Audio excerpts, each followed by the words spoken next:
to make a print, you'll need some ink, a brayer, your printing block that you already made, and a piece of paper.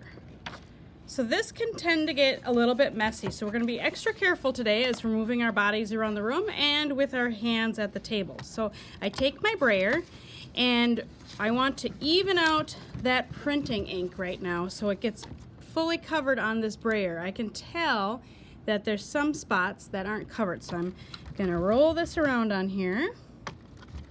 And I don't want to have big globs.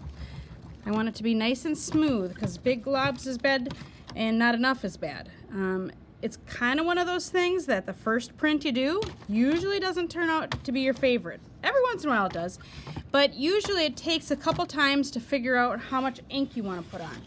So now I've got my brayer loaded with the ink, and I'm going to start rolling onto my printing block that I made.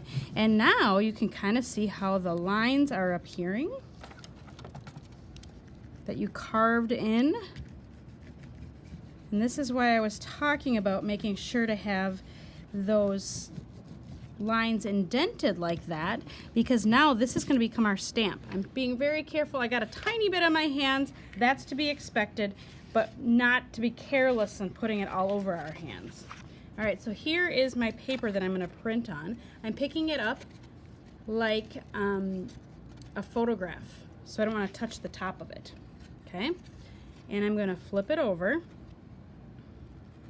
and try to center it into my paper. Let me get that into the center for you. And I'm going to put it down, trying not to get any fingerprints anywhere. And I'm going to smooth it out. I'm going to do a little rub on it. I have a bump right there, so I'm moving it for a second. It's just where the projector stand is. You won't have that. Okay, and then I'm going to peel it up to reveal my print.